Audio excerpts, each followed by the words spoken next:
Hi, this is Group 1, Shilpa Google and Stephen Demers presenting a team project, Rodent Removal. We have created a startup company called Green Rodent Removal, human way of offering a rental device service solution for rodent removal. Our company incorporates some of the circular economy concepts.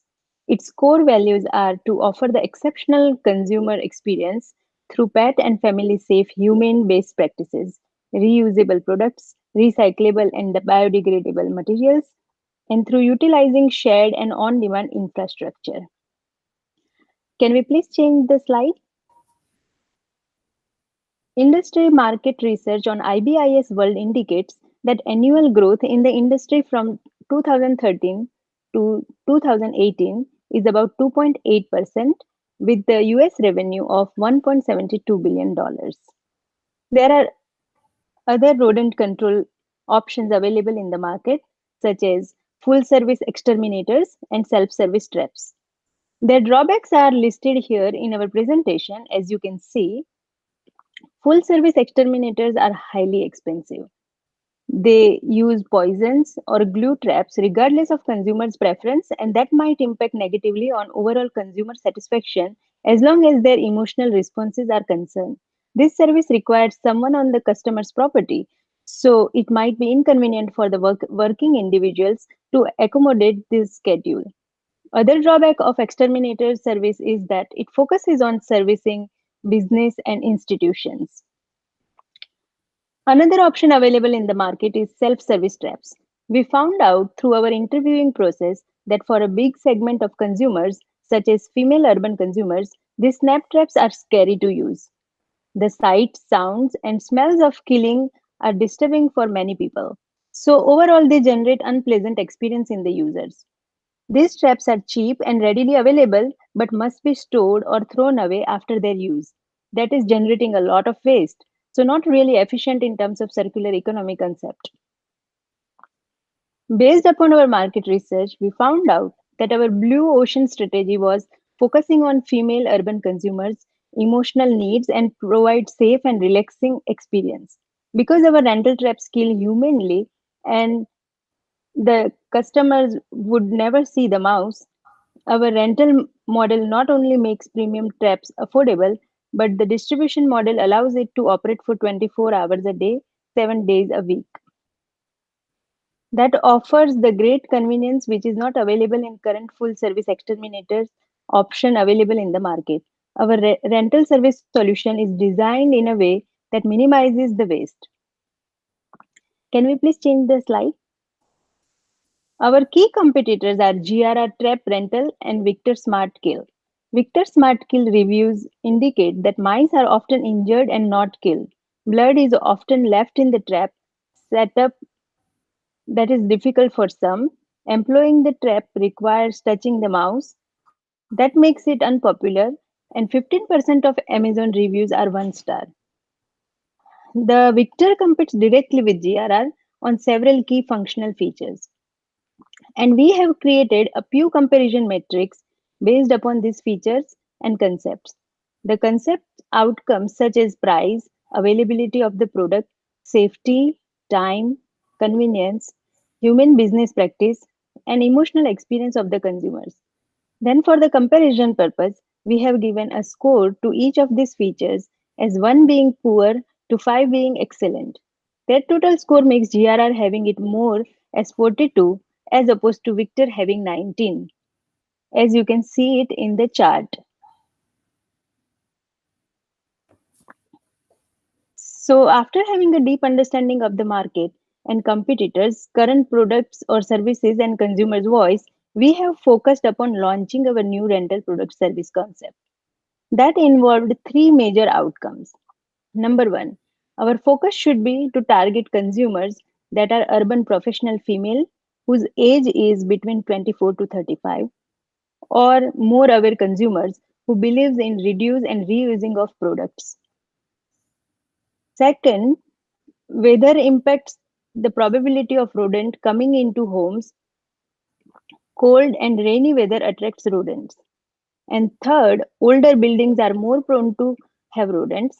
So our so we think Boston, New York, and Chicago offers the right demographics for the right weather and right buildings age for the initial product launch.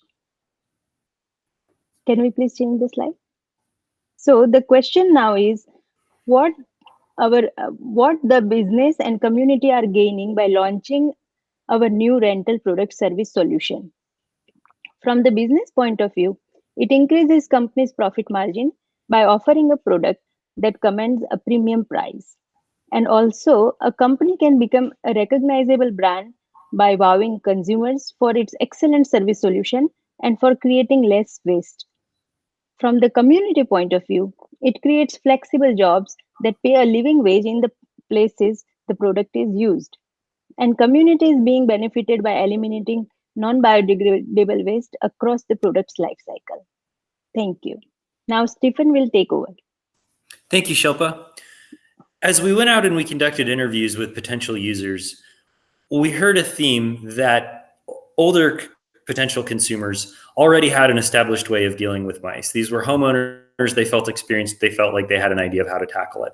So really what we heard is that for younger consumers, and particularly for females, that there was a need in the marketplace that wasn't being met. And based on a composite of some of the women that we interviewed, we created our muse persona, Kate. So Kate is 28 years old. She lives in the city. She gets around almost always by walking and biking. She has some disposable income, but money is still a factor. The way that her consumer habits affect the community and the planet are very important to her, and sometimes she's even a vegan. Her dog is her most cherished thing, and anything that would be in the house that might hurt her dog would really upset her. So when we think about Kate and how she impacted the design of the product, we thought about really how would Kate approach this problem? Kate really wants to get rid of the mouse quickly, and she doesn't necessarily know what to do, but whatever she does, she wants to feel that it's something that she can handle and that she can tackle it directly. She wants to be able to get rid of the mouse in a way that's humane, even if she's killing it, to the point where something like a glue trap or snap trap is really going to turn her off. So thinking about the needs of Kate, we started to design an end-to-end solution of both a product and a service. In part of the interviews, another component that we used was a job mapping.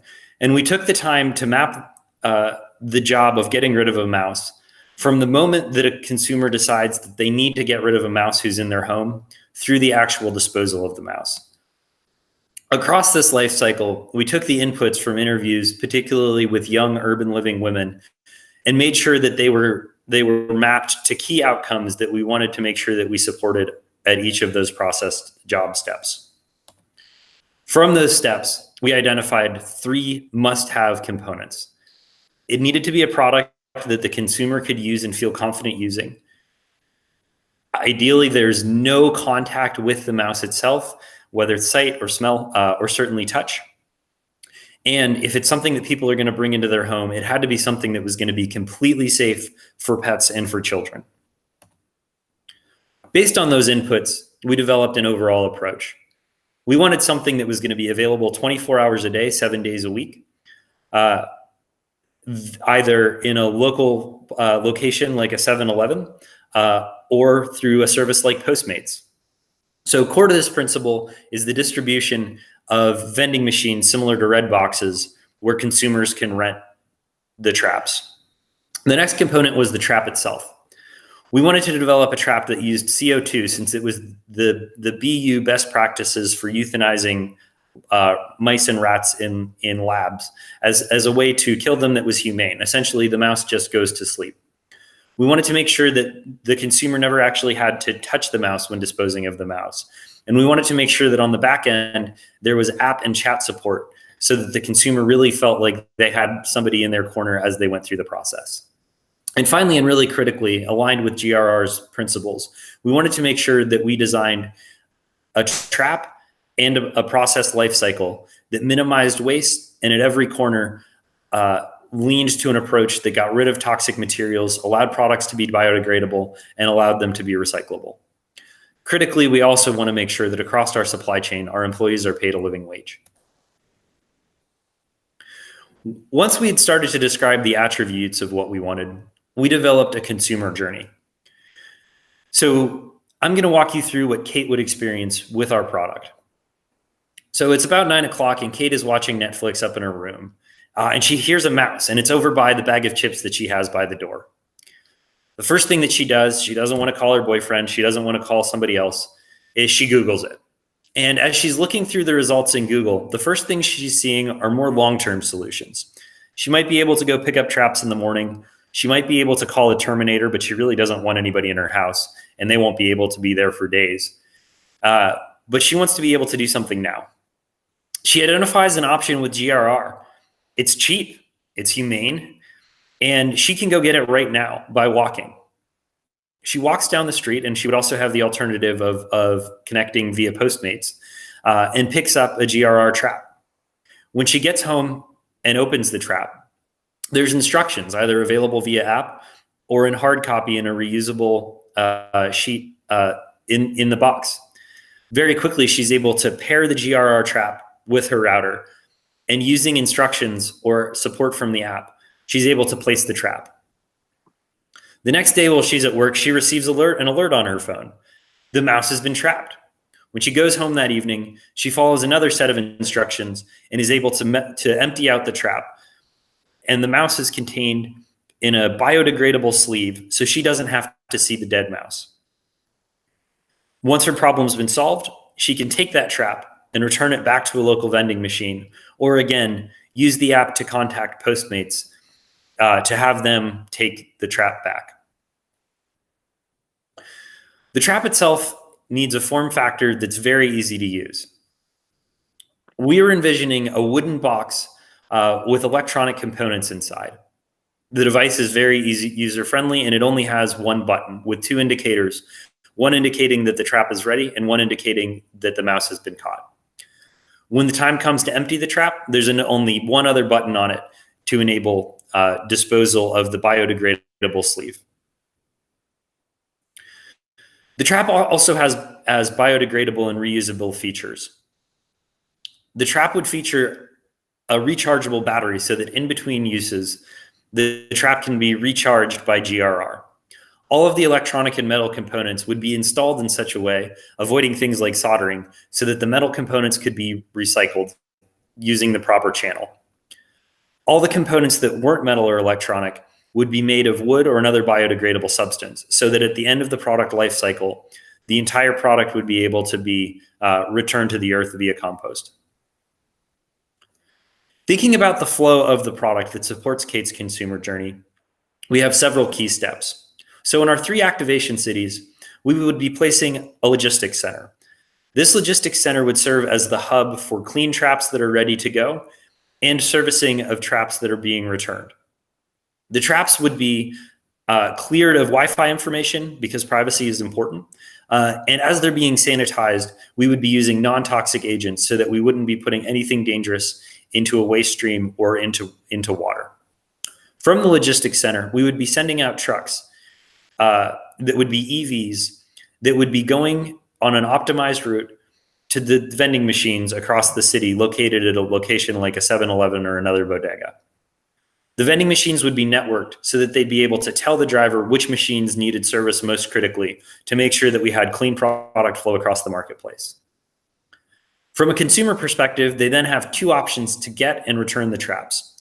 They can either go to one of the conveniently located vending machines that's nearby, or if they don't want to, they're able to use the app to use a third-party courier like Postmates to get the trap or return the trap to their front door. Really critically, again, from an environmental perspective, by making sure that the vending machines are conveniently located, we're saving a trip in the car for the consumer as well. So we're looking at the full life cycle for the impact that we're having on waste. Thank you very much for your time. There's additional content that we'll be sharing in the appendix. So if you want to go a little bit deeper on how the product works or how we developed it and compare it across the market, you're more than welcome to check it out. Thank you. Thank you, Stephen.